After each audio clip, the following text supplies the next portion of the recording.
being able to recognize that if you can go lean and be mobile, then you can move towards where the greatest opportunities are.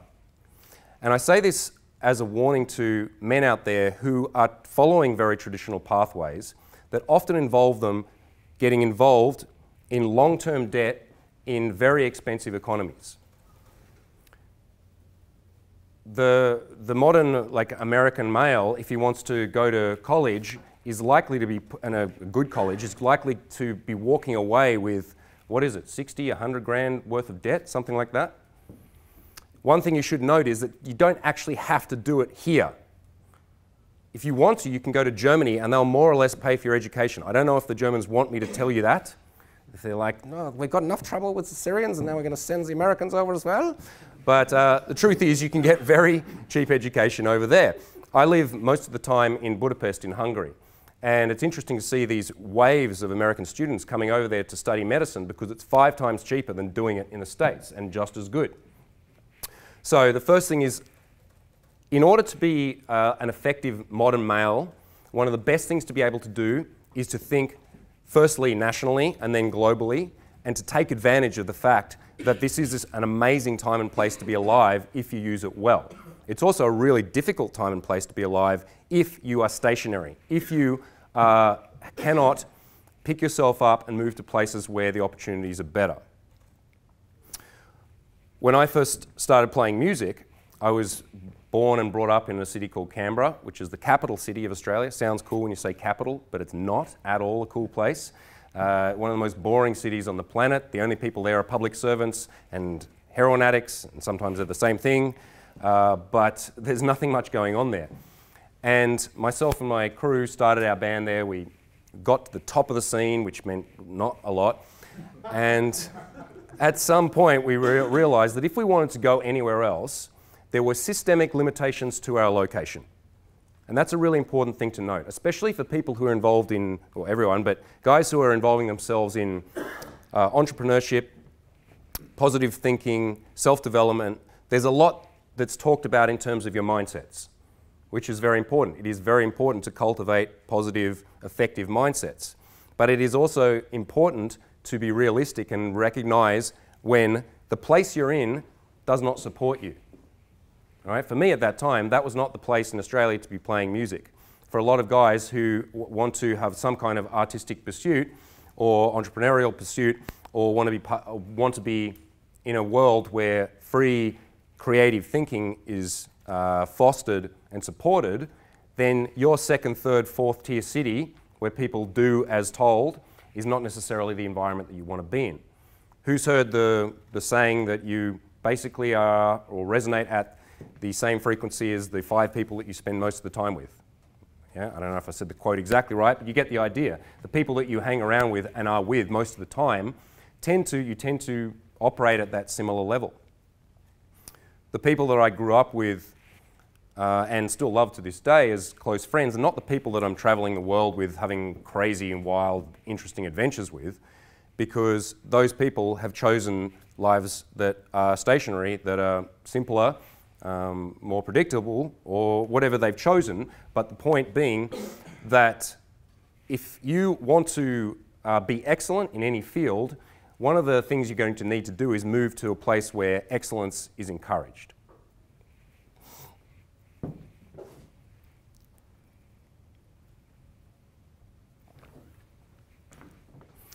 There's a new archetype for masculinity which has kind of appeared roughly around the time when Tim Ferriss wrote his book, The 4-Hour Workweek. Is there anyone who has not read this book in the room? Okay. Oh, there's a few. All right. Well, this archetype of a modern playboy entrepreneur, which differs from the successful male of, say, like the 80s, which was the Wall Street guy with the, the nice watch and the fast car, is more exemplified by a man who is pursuing excellence internally in terms of his mindsets, physically in terms of the way that he uses his body, and then is hacking all sorts of systems in order to optimize what he gets out of life. Right? So the 4-hour workweek laptop entrepreneur modern male, when he gets up in the morning, does something along the lines of drinking his bulletproof coffee, stretching for 30 minutes, 28 minutes is the most optimal length of time to stretch. Opens his laptop, does a little bit of this, makes a few hundred, a few K, closes the laptop, then goes and does his workout, which is optimized perfectly so that not a single motion or calorie is wasted. And he's doing this on a beach in Thailand or in Costa Rica or somewhere where it's beautiful and sunny. And then goes and eats some awesome paleo food with the right level of macro and micronutrients. And then what he does the rest of the day, I'm not exactly sure because he's just got so much time to spend. And then goes through his evening routine where he has apple cider vinegar with some honey and listens to some meditation stuff that pulses in various ways and makes you meditate like a monk. And then falls into a blissful, smug sleep of knowing that not a second was wasted in that day. Yeah? So, and I'm not making fun of that archetype because that is, well, I mean, I'm not, look, I'm not doing what I did. This is actually a great model for a man compared to what the one of the 80s and 90s was of like work hard, play hard, snort cocaine, bang hookers or something like that. This is a cool model because what is this using is using the resources and the knowledge of all of Western and Eastern psychology and health and all sorts of things in order to live a life that's excellent. Right? It's a cool model. And people sometimes ask me, James, what's your morning routine? And I'm like, well, sometimes I get up in the morning and then I do whatever I feel like doing. I'm actually somebody who is incredibly undisciplined, who has no routine, except for the fact that I always get what I said I'm going to do done. Right? That's the way that I've managed to operate. I get up at all sorts of different times. I eat all sorts of different things. I try to eat healthy. I do stretch.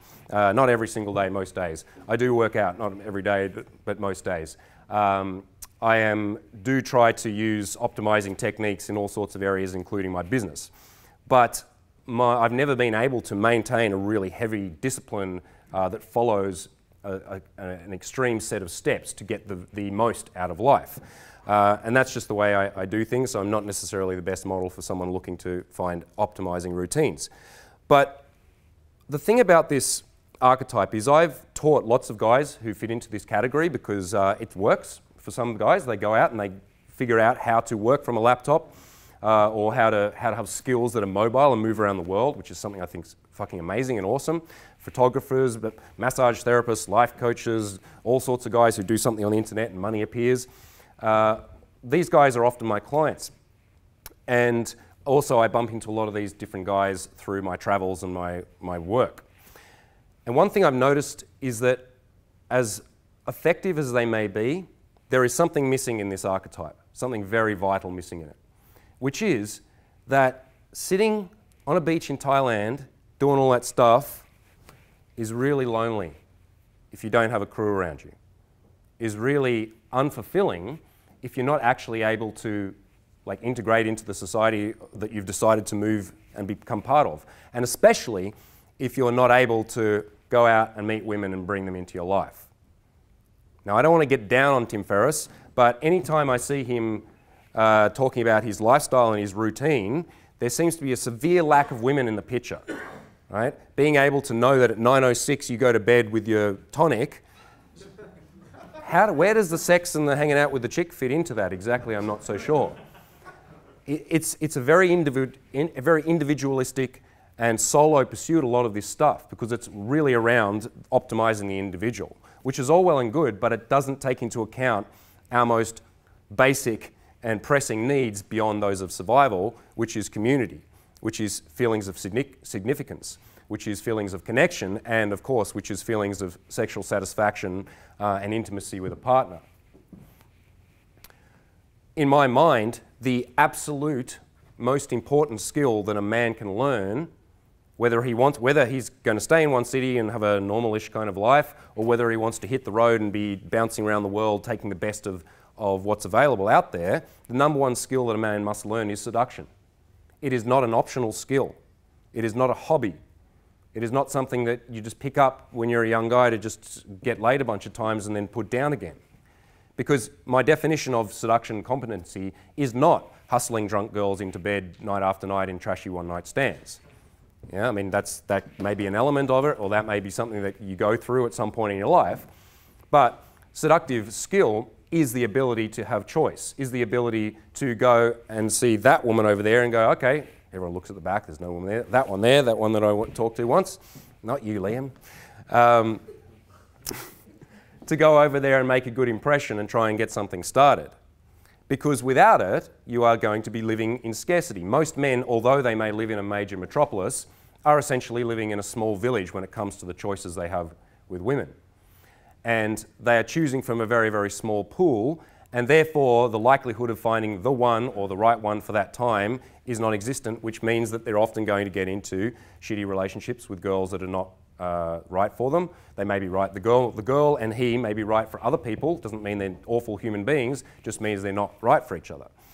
And so I've met a lot of these digital entrepreneurs who are lonely, right? Because they're doing all the stuff and it's working in the sense, okay, I've got the money and I've got muscles and I feel healthy, but here I am maneuvering around the world with a severe lack of actual purpose. So what I want to move on to is looking at how is it that you can develop social networks, friendships, and of course relationships with people in the most effective 4-hour dating work week kind of way. Firstly, have a think about your best friend. And if anyone's there going, I'm like, well, go and make one. Yeah? How is it that you knew or you know that that person is your best friend? Does anyone want to say anything about that? How do you know? Yeah? Through all the stuff that we've been through together. Okay. Through all the stuff you've been through together. Let's look at that as a concept. On the other side, all of you have had a situation where you've been involved in, you've been thrown in with a bunch of people for work or a sports team or university or something like that, and you hang out with those people socially as well, and you find that within that group that there's some people you click with, and then so after work drinks or barbecues on Sunday or whatever people do when they're part of groups, and you have a friendship. And this friendship may last for years. But the moment that you move away, the season ends, or the university ends, or the reason for you guys to hang out together ends, so does the friendship, and you just waft off into Facebook, acquaintances. Why is it that you weren't, then you may have been with those people for many years. Why is it that you're not actually friends with those people, as opposed to the best friend? Any quick idea? The plane in which you both interacted expired, I guess. Yeah. Okay, so the environment shifts and changes. But, I mean, my best friend and I live very, very different lives now. All right? He's a busker in Australia, very good songwriter, singer, and plays music on the streets, and I'm me. Right? Yet, I still consider that person to be my absolute best friend. Now, the reason that I have such a strong relationship with that person is because of all the things that we did for each other. Right? It's all of the investments that we made in each other. And those were various types of currencies. So I'm going to talk to you guys about a concept I call the Seductive Economy, which is the exchange of non-financial currencies with other people in order to create bonds with them.